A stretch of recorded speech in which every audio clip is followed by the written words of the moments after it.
예레미야 7장 8절에서 11절까지 말씀 묵상하겠습니다. 예레미야 7장 8절에서 11절까지 말씀 읽겠습니다. 보라, 너희가 무익한 거짓말을 의존하는도다.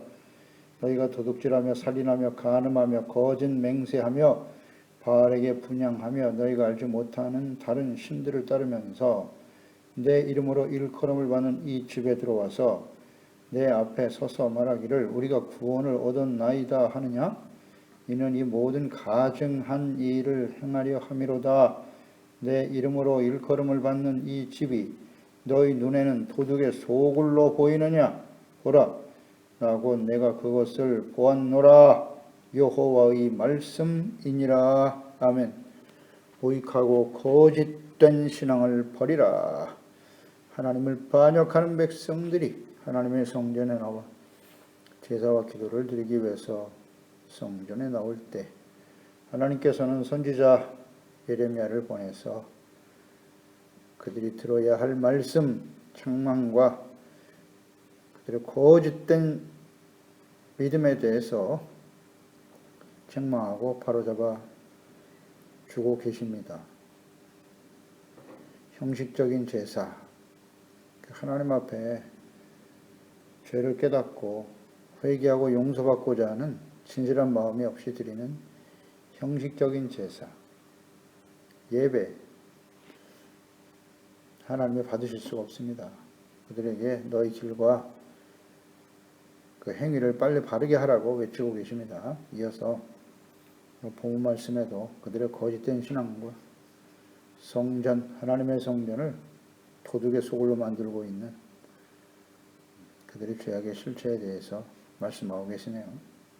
8절에 무익한 거짓말을 의존하고 있는 백성들, 예레미야 선지자 시대의 유다 백성들이 믿고 의지하던 거짓말의 실체는 무엇이었습니까? 4절 말씀에 너희는 이것이 여호와의 성전이라 여호와의 성전이라 여호와의 성전이라 하는 거짓말을 믿지 말라고 하셨는데요. 이제 하나님을 심히 반역하고 악을 행하면서도 예루살렘에 여호와의 성전이 있고 그곳에서 우리가 제사를 드리고 있기 때문에 예루살렘은 결코 멸망당하지 않을 것이다 라는 생각과 믿음이었어요.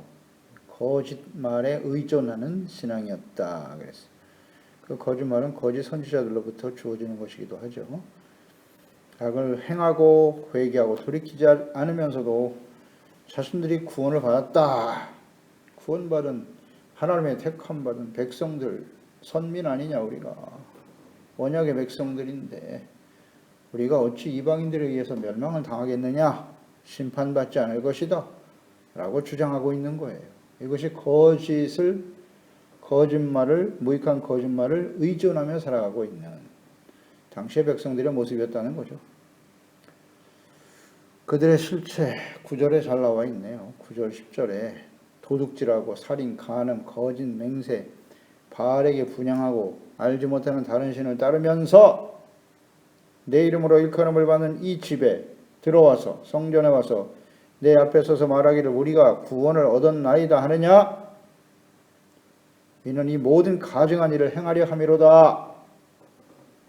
정확하게 정리해 놓으셨네요. 도둑질, 살인, 간음, 거짓 맹세, 우상 숭배. 그러니까 이들이 지금 십계명의 말씀을 다 어기고 있는 것입니다. 유다 백성들의 죄악의 실상이죠. 도둑질, 살인, 간음, 거짓 맹세, 분향, 다른 바알 분향, 다른 신, 우상 숭배. 십계명 전체를 어기고 있는 것입니다. 다른 신을 섬기지 말라고, 우상을 만들지 말고 절하지 말라고 했는데 하나님의 이름을 망령되이 여기고 지금 이들이 죄악을 행하면서 악을 행하면서도 하나님의 성전에 나와서 하나님의 이름을 들먹이면서 우리가 구원받았다고 말하는 것이 곧 하나님의 이름을 망령되이 여기는 것입니다.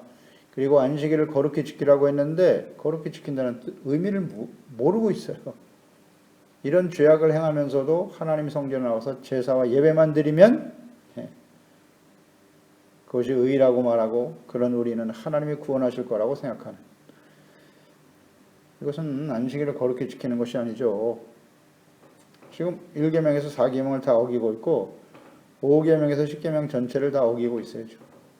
우리가 계속 묵상되는 바이지만 모든 죄는 다 연결성이 있다. 하나로 끝나는 죄가 아니라는 거예요. 다른 신 우상 숭배하는 사람들이 하나님 앞에 온전한 제사와 예배를 드릴 수 없으며 그런 사람들이 다른 이웃들을 사랑할 수 있을까요? 하나님을 사랑하지 않는 그들이 다 연결되는 겁니다. 죄악의 속성이 죄는 누룩과 같거든요. 한번 들어오면 다 퍼져요. 이 실체를 정확하게 이해해야 합니다. 근데 이러한 죄악된 자신들의 모습을 돌이키지 아니하고 제사와 예배의 목적, 의미 계속해서 우리가 하나님 말씀을 통해 깨닫는 바입니다. 제사가 왜 필요한 것입니까? 레위기에 제사법을 왜 주셨어요? 하나님께서. 율법을 통해서 죄를 깨닫고 그 죄를 용서받고 속죄받고 하나님과 화목하게 하기 위해서 제사를 주신 것입니다. 제사장들을 세우신 것이고요. 그러니까 제사는 속죄를 위한 것이에요. 죄를 깨닫고 회개하고 용서받고 의롭다함을 얻기 위해서 제사가 필요한 것이라고요. 그래서 성전이 필요한 것이고. 이 간단한 진리를 깨닫지 못합니다. 오늘날 교회와 예배가 왜 필요한데요?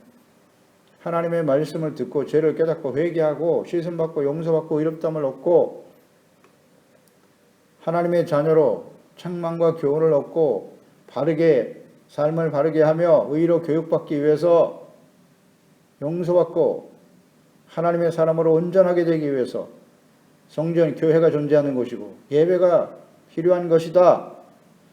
그런데 이런 의미도 모른 채 나와서 예배 드리고 예배 드렸으니까 그것으로 의가 된 것입니까? 하나님의 축복이 임할 거야. 우리에게 구원이 임할 거라고. 예레미야 당시에 하나님의 백성들의 모습이 이와 같았다. 오늘날도 그대로 이어지죠. 이러한 하나님의 백성들의 부패와 타락과 어리석음과 교만함과 완악함, 무지함, 거짓된 신앙이 이스라엘 역사 속에 계속 이어져 왔고 예수님 당시에도 있었고 오늘날 이 시대에 교회와 그리스도인들에게도 그대로 나타나고 있다. 그래서 성경은 진리인 거예요. 하나님의 말씀 진리입니다. 십계명 전체를 어기고 있으면서 그런 상태에 나와 하나님께 성전에 나와서 제사와 예배를 드리니 우리는 구원을 받았다고요? 하나님이 알고 계시잖아요. 주님께서 이걸 다 보고 알고 계시다고. 너희들이 이렇게 행하는 이런 모습으로 거짓된 신앙을 가지고 예배를 드리는 이유는 제사를 드리는 이유는 우리가 구원을 얻었나이다 하느냐? 이는 이 모든 가증한 일을 행하려 함이라 그랬어요. 가증한 일이고 하나님 앞에 죄악된 모습을 버리고 회개하고 돌이키기 위해서 교회에 나와야 되는데 성전에 나와 제사를 드려야 하는데 그런 의도가 전혀 없다는 거예요. 계속해서 자신들은 이런 가증한 일을 행하려고 하는 생각을 가지고 제사를 드리니 그 제사를 하나님 받으시겠습니까?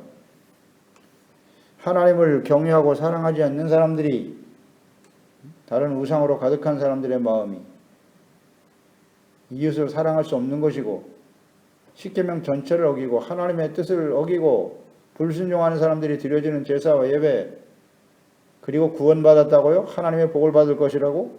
이게 거짓된 신앙입니다. 이건 하나님을 멸시하는 거예요.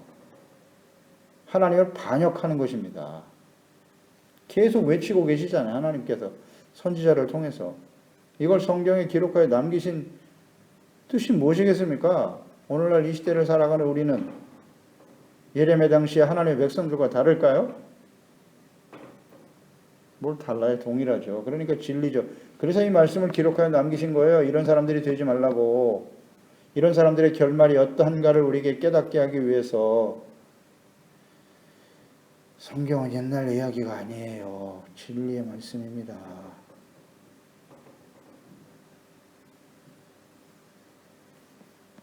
이러한 예레미야 당시에 하나님의 백성들의 모습이 예수님이 오셨을 때도 그대로 나타나고 있었어요. 예수님의 제자들이 손을 씻지 않고 음식을 먹는 일을 부정하다고 정죄하면서 의식하는 바리새인들이 있었죠. 그들에게 예수께서 하신 말씀이에요. 마태복음 15장 16절 이하에 예수께서 이르시되 너희도 아직 깨달음이 없느냐?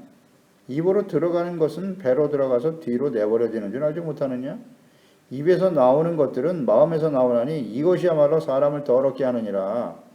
마음에서 나오는 것은 악한 생각, 살인, 간음, 음란, 도둑질, 거짓 증언과 비방이니 이런 것들이 사람을 더럽게 하는 것이요 씻지 않은 손으로 먹는 것은 사람을 더럽게 하지 못하느니라. 아멘. 자신들은 손을 씻고 음식을 먹기 때문에 의롭고 거룩한 사람들이라고 생각하면서 예수님의 제자들을 정죄하고 비방하는 자들, 그들의 마음속에는 이런 더러운 생각들이 가득하다는 거예요. 악한 생각, 살인, 간음, 음란, 도둑질. 오늘 본문의 말씀과 일치하잖아요. 하나님 앞에 나와서 제사와 예배를 드린다고 하면서 그 마음속에는 이런 더러운 음행, 악행들이 가득했다는 거죠.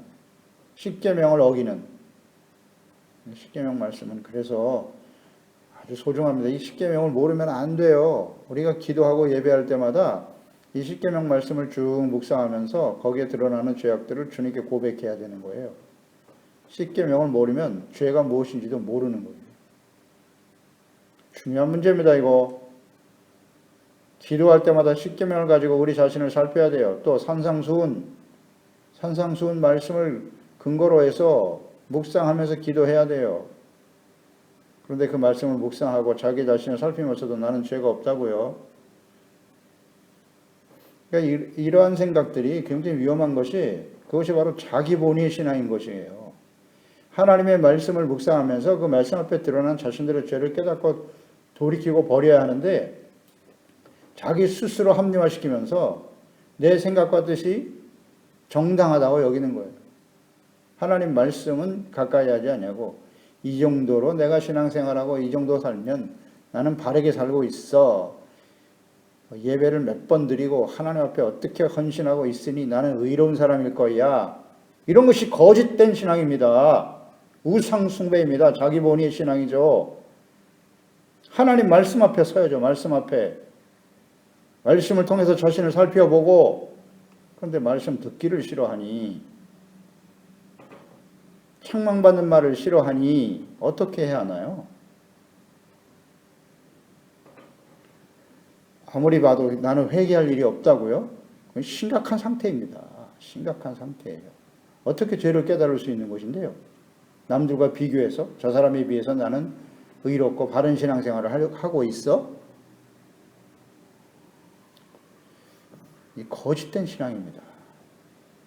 자기 자신을 더럽히고 이런 사람들이 모여 있으면 교회가 더러워지는 거고 우리 개인의 가정과 인생이 더러워지는 겁니다. 도둑의 소굴을 만들고 있는 것이죠. 이 거짓된 믿음이. 하나님 이걸 탄식하고 있는데 예수님 당시에도 그랬잖아요. 감히 하나님의 아들 예수님을 이렇게 정죄하고 자신들이 의롭다는 거 아니에요. 그러면서 예수님을 정죄하고 결국 십자가에 못 박게 하죠. 못 박아버렸죠. 예수님 당시의 백성들, 오늘 이 시대의 교회와 그리스도인들은 어떨까요? 이 말씀 앞에서 솔직해져야죠. 동일하다. 성경은 하나님과 그 백성들의 이야기예요. 하나님의 자녀와 언약의 백성들, 택한 주의 백성들을 위해서 기록한 것이 성경이에요. 하나님의 백성들이 어떻게 부패하고 타락하고 하나님을 버렸는지, 하나님을 끊임없이 시험하고 하나님 앞에서 악을 행하고 돌이키지 않는 것이 하나님을 시험하는 겁니다. 하나님의 존재 자체를, 하나님의 속성 자체를 부인하는 것이거든요. 우리가 이렇게 악을 행하면서 제사를 드려도 하나님은 우리를 구원하실 거야. 우리를 축복하실 거야. 우리를 사랑해 주실 거야. 거짓된 믿음! 이걸 버려야 됩니다. 이거 버리지 못하면 정말 심각한 일이 벌어지겠죠. 말씀대로 되는 것입니다. 예수님 당시에 오늘날 그리스도인들도 다 마찬가지인데 그들의 예수님 당시에 초대교회 성도들의 그 실체, 유대인들이죠. 유대인들의 실체를 그대로 드러냈는데 로마서 2장입니다. 1절로 5절에 보면 그러므로 남을 판단하는 사람아 누구를 막론하고 내가 핑계하지 못할 것은 남을 판단하는 것으로 내가 너를 정죄함이니 판단하는 내가 같은 일을 행함이니라. 이런 일을 행하는 자에게 하나님의 심판이 진리대로 되는 줄 아노라. 이러한 일을 행하는 자를 판단하고도 같은 일을 행하는 사람아 내가 하나님의 심판을 피할 줄로 생각하느냐? 혹 내가 하나님의 인자하심이 너를 인도하여 회개하게 하심을 알지 못하여 그의 인자하심과 용납하심과 길이 참으심이 풍성함을 멸시하느냐? 다만 내 고집과 회개하지 아니한 마음을 따라 진노의 날 곧 하나님의 의로우신 심판이 나타나는 그날에 임할 진노를 내게 쌓는도다. 아멘. 와, 이렇게 어떻게 정확하게 깨달았죠? 사도 바울. 성령께서 깨우쳐 주시는 거죠. 고집과 회개하지 않은 마음을 따라 진노의 날에 하나님의 의로우신 심판이 나타난다고. 돌이키지 않는 것은 하나님의 임할 진노를 쌓고 있는 거예요. 오늘 이 시대가 그렇고. 초대교회 당시 예수님께서 말씀을 전하신 그 당시도 마찬가지였다. 로마서 2장 21절 24절에 그러면 다른 사람을 가르치는 내가, 당시 바리새인들, 오늘 이 시대의 주의정과 재직들, 먼저 믿은 자들이죠. 그러면 다른 사람을 가르치는 내가 내 자신은 가르치지 아니하느냐? 도둑질하지 말라 선포하는 내가 도둑질하느냐? 간음하지 말라 말하는 내가 간음하느냐? 우상을 가증 여기는 내가 신전 물건을 도둑질하느냐? 율법을 자랑하는 내가 율법을 범함으로 하나님을 욕되게 하느냐? 기록된 바와 같이 하나님의 이름이 너희 때문에 이방인 중에서 모독을 받는도다. 아멘입니다. 이 말씀 앞에 정말 저 자신도 엄청 하나님 앞에 찔립니다. 이 말씀 앞에 서고 보면 말이죠. 하나님의 말씀을 가르치는 내가 도둑질하고 신전 물건을 도둑질하고 간음하지 말라는 간음하고, 이런 일들이 지금도 우리 가운데 일어나고 있지 않나요?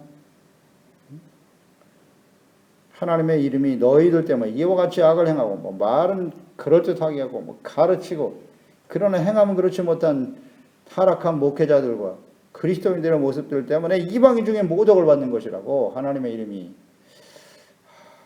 그 당시에 기록한 이 말씀이 오늘 이 시대에 그대로 적용되는 이 놀라운 진리, 어떻습니까? 부끄럽습니다. 정말.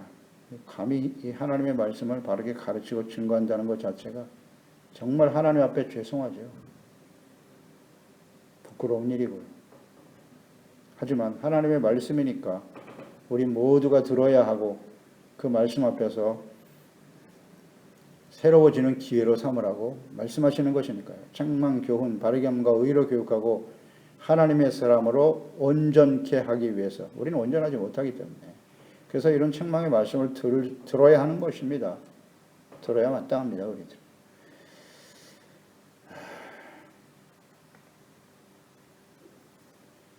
이러한 책망과 지적, 오늘날 하나님의 자녀인 그리스도인들에게도 그대로 나타나는 거예요. 죄악의 실체 동일하지 않습니까? 성경 말씀은 진리입니다.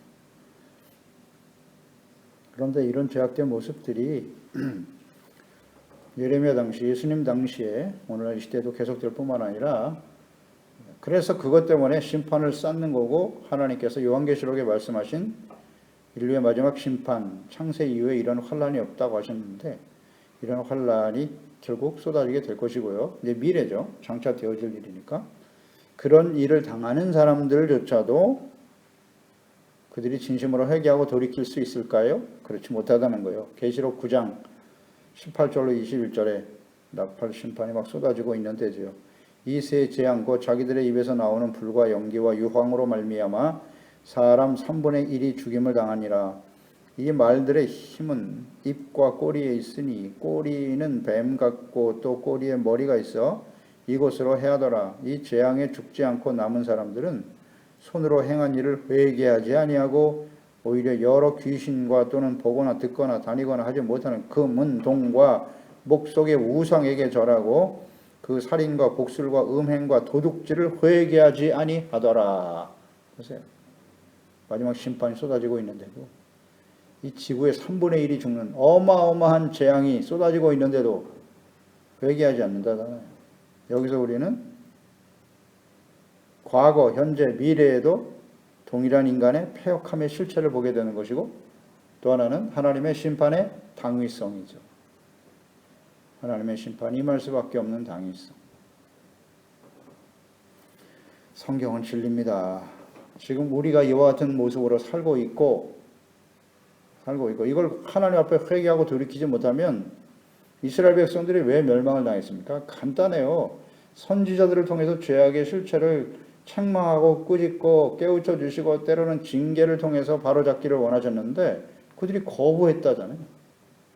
거부해서 반역하고 고의로 듣지 않겠습니다. 그러면서 성전에 나와서 제사는 드려 형식적인 신앙, 경건의 모양이 있으나 경건의 능력을 부인하고 거부했죠. 그래서 멸망의 길을 간 것입니다. 이 거짓된 신앙, 이 가증한 일을 행하면서도 하나님의 성전에 나와서 제사를 드리고 자신들은 구원받았다고 말하는 이 거짓된 믿음을 가지고 있는 어리석고 패역하고 파렴치한 하나님의 백성들, 하나님의 자녀들, 이 거짓된 신앙, 이게 문제입니다. 이러한 거짓을 가르치고 말하는 당시의 거짓 선지자들로 인해서 유다 백성들은 하나님의 심판과 멸망의 길을 가게 되었습니다. 거짓된 믿음과 제사와 예배는 하나님의 성전을 도둑의 소굴로 만들어버린 것이고 하나님을 멸시하는 일이고 이것은 하나님께서 정말 가증히 여기시는 일이라는 것 잊지 말아야 합니다. 11절에 내 이름으로 일컬음을 받는 이 집이 너희 눈에는 도둑의 소굴로 보이느냐? 주님이 강하게 책망하시잖아요. 도둑의 소굴로 보이니? 하나님의 성전이? 보라, 나 곧 내가 그것을 보았노라. 하나님 다 보고 알고 계시다잖아요. 속일 수가 있나요? 거짓 선지자들, 거짓된 믿음이 있단 말이죠. 하나님의 성전에 나와서 제사만 드리면 악을 행하고 뭔가 하나님의 말씀을 어기며 반역해도 구원받는다고요? 이게 거짓된 믿음이라는 거죠. 이것은 거짓 선지자들의 영향이에요. 거짓 선지자들이 가르치고 거짓을 말하고 있기 때문이고 그런 사람들이 드려지는 거짓된 제사와 예배, 이것은 성전을 더럽히는 것이고 그 결과는 어떻다? 하나님의 심판과 멸망으로 끝난다. 이러한 진리는 모든 시대에 그대로 나타나는 거예요. 그러니까 하나님의 말씀은 진리다. 다시 한번 깊이 깨달아야 됩니다. 옛날 이야기가 아닙니다. 예레미야 당시에만 있었던 일이 아니에요. 과거, 현재, 미래, 장차 이루어질 일이라는 거예요. 이루어질 하나님의 뜻, 하나님의 심판. 왜 심판을 받는다고요? 이 과정을 잘 이해해야 돼요. 거짓된 믿음, 거짓을 가르치는 선지자들, 거짓 제사와 예배, 성전을 더럽히니까 결국 멸망을 당한다. 하나님의 진노의 심판을 피할 수 없어요. 마지막 심판 때에 환란에 교회가 통과하긴 당연히 통과하죠. 다시 한번 강조합니다. 교회와 그리스도, 수많은 교회와 그리스도인들이 그 마지막 환란을 당하게 될 거예요. 왜? 무엇 때문에? 이러죠. 거짓된 제사와 예배를 드리고 있고 하나님의 성전을 도둑의 소굴로 만들어 버렸기 때문이죠. 이 성경 말씀대로 이해를 해야죠.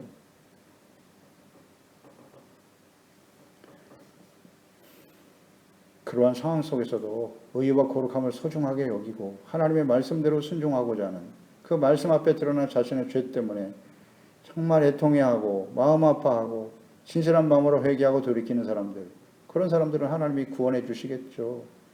먼저 건져내시고 두 사람이 밭을 갈고 있다가 한 사람은 올라가고 한 사람은 남는 겁니다. 하나님의 의인과 악인을 함께 심판하실 수 없거든요. 이런 것들을 우리는 깊이 묵상하게 되는 거예요. 예수님 당시에도 동일하게 나타났다는 사실 잊지 말고 성전을 더럽힌 도둑의 소굴인 줄 아느냐?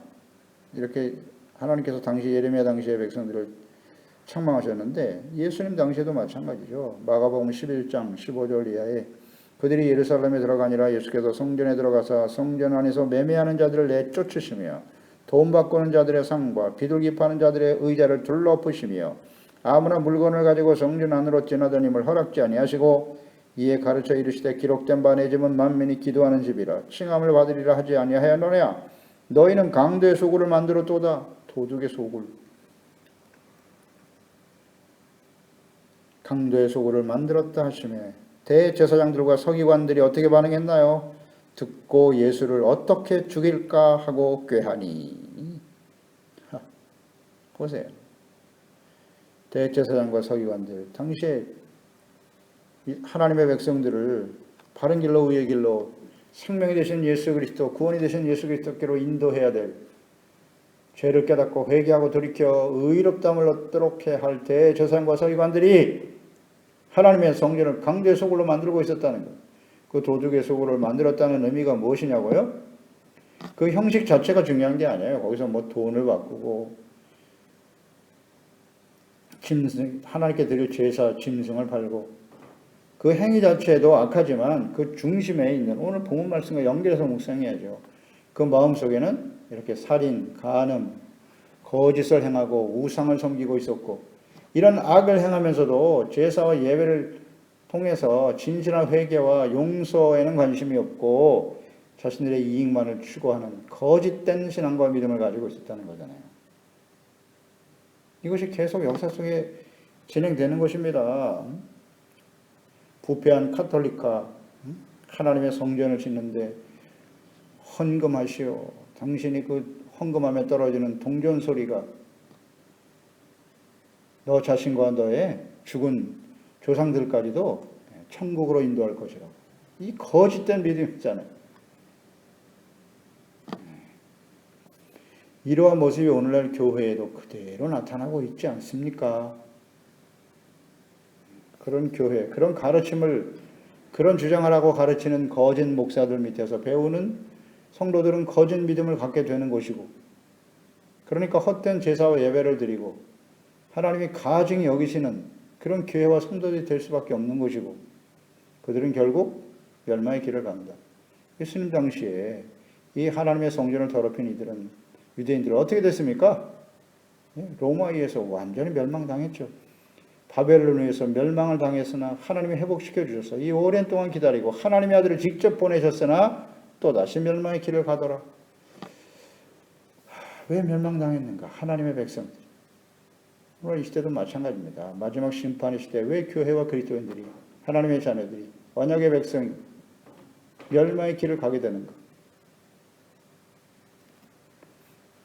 거짓된, 이건 역사 속에 이루어질 일일 뿐만 아니라 우리 개인의 삶에 적용이 돼야죠.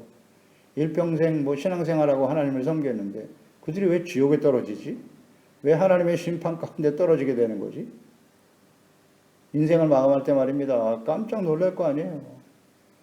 예수님 앞에 나와서 주여, 내가 주님의 이름으로 귀신도 쫓아내고 병든 사람 치료하고 선지자 노릇도 했는데요. 근데 예수님께서 내가 널 몰라. 불법을 행하는 자들아 내게서 떠나라. 마태복음 7장. 예수께서 직접 하신 말씀이죠. 왜 그렇게 돼야 된다고요? 거짓된 신앙, 거짓된 예배. 간단한데요. 하나님의 말씀 앞에서 제사와 예배를 드리는 이 목적이 뭐야? 이유가 뭐야? 교회가 존재해야 되는 이유가 뭐냐고? 하나님의 말씀을 통해 책망을 듣고 바르게 하는 의에 대해서 교육받고 죄를 깨달아 회개하고 용서받고 마지막 심판의 때의 교회들에게 주시는 주님의 말씀에 우리는 귀를 기울여야 합니다. 요한계시록 3장 라오디게아 교회에게 주신 말씀이죠.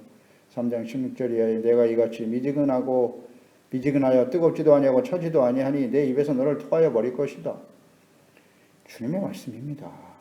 내가 말하기를 나는 부자라 부요하여 부족한 것이 없다 하나 내 곤고한 것과 가련한 것과 가난한 것과 눈먼 것과 벌거벗은 것을 알지 못하는도다. 내가 너를 원하노니 내게서 불로 연단한 금을 사서 부요하게 하고 흰옷을 사서 입어 벌거벗은 수치를 보이지 않게 하고 안약을 사서 눈에 발라 보게 하라. 모른 내가 사랑하는 자를 징계하여 책망하며 징계하노니 그러므로 내가 열심을 내라 회개하라. 마지막 기회를 주시는 겁니다. 징계의 목적은 열심을 내고 회개하라는 거예요. 볼지어다 내가 문 밖에 서서 두드리노니 누구든지 내 음성을 듣고 내 문을 열면 내가 그에게로 들어가 그와 더불어 먹고 그는 나와 더불어 먹으리라. 이기는 그에게는 내가 내 보호자에 함께 하여 주기를 내가 이기고 아버지 보호자에 함께 앉은 것과 같이 하리라. 아멘입니다. 거짓된 신앙에서 빨리 벗어나야 돼요. 예배 형식 자체가 우리를 의에 이르게 하는 게 아니에요. 예배를 드리면서도 하나님의 이름을 부르면서도 세상에서 여전히 악을 행하고 죄악 가운데 불의를 행하면서 자신의 유익만을 추구하는, 버리지 않는, 고의적으로 버리지 않아요. 죄악으로 인해서 주는 쾌락과 유익, 세속적인 쾌락과 욕망을 추구하는 일이 거기에 더 가치를 두고 살기 때문에 돌이킬 생각이 없는 것이죠. 그리고 합리화시키는 겁니다. 합리화시키는 겁니다. 이것은 모든 사람들이 다 그렇게 사니까 스스로 자기를 의롭다고 정당화시키는 거예요. 어떻게 하나님의 말씀대로만 살아. 여기서 우리가 이 거짓된 신앙에서 버리지 못하면 그러면서도 자기는 구원받을 거라고 천국 갈 거라고 생각한다는 거 아닙니까? 이 거짓된 믿음과 예배 여기서 돌이키지 못하면 우리도 하나님의 진노 앞에 서게 된다는 사실을 잊지 말고 이 주어진 기회 동안에 정말 하나님 앞에 두렵고 떨리는 마음으로 돌이키면 돼요. 자백하며 용서해 주신다잖아요. 인정하고 진실한 마음으로 겸손한 자세로 주님을 바르게 섬기고 하나님의 나라와 의의를 언제나 우리의 삶의 가치의 우선순위로 삼고 살아가는 저희들이 되어야 할 것입니다. 기도하겠습니다. 하나님 아버지, 오늘도 주의 말씀을 통해서 많은 것을 깨닫게 됩니다. 하나님의 백성들, 언약의 백성들이 하나님의 진노 앞에 설 수밖에 없는 이유, 심판의 당위성, 이런 것들을 깨닫게 되네요. 그 당시에 하나님의 백성들이 성전에 나와서 제사를 드리고 있었습니다만 그들은 하나님을 반역하고 십계명의 모든 죄를 다 범하고 있었다는 거예요. 그러면서도 하나님의 성전에 나가서 진실한 마음으로 회개하고 돌이키기보다는 그 형식적인 제사가 자신들을 구원에 이르게 할 것이라고 거짓된 믿음과 확신을 가지고 있었어요. 이것은 거짓된 선지자, 부패하고 타락한 제사장과 선지자들의 영향이었고요. 그런 헛된 제사와 예배는 결국 하나님의 진노의 심판으로 멸망의 길을 가고 말더라. 이것이 예수님 당시에 하나님의 백성들의 모습이었고 그 이후에 모든 시대의 교회와 그리스도인들의 모습이고 오늘 저희들의 모습이 아니겠습니까? 교회가 이방인들에 의해서 불신자들에 의해서 하나님의 이름이 모독을 당하고 있는 이유가 무엇입니까? 이렇게 거짓된 믿음과 생각을 가지고 세속적인 욕망과 지약으로 가득한 자들이 그저 하나님의 성전에 나와서 예배만 드리면 자신들은 의롭고 거룩한 사람이라고 구원받을 것이라고 천국에 갈 것이라고 생각하는 이 거짓된 믿음을 갖고 있기 때문에 오늘날 교회와 그리스도인들이 하나님의 이름이 하나님의 성전이 모독을 당하고 있는 것 아니겠습니까? 이런 일들이 지금도 우리 가운데 자행되고 있어요. 그리고 마지막 심판을 향해 달려가는 거죠. 하나님의 진노를 쌓고 있는데 우리가 살아있는 동안 이 주어진 기회 동안 하나님 앞에 두렵고 떨리는 마음으로 하나님의 말씀을 주야로 묵상하고 악인의 꾀를 따르지 않게 하세요. 죄인의 길에 서지 않게 하여 주시옵소서. 교만한 자가 되지 않게 하시고 겸손히 하나님 앞에 우리의 죄를 깨닫고 애통하고 하나님의 나라를 그 의를 최고의 가치로 여기며 살아가는 우리 모든 지체들, 가족들, 자녀들이 되게 하소서. 예수님의 이름으로 기도드리옵나이다. 아멘.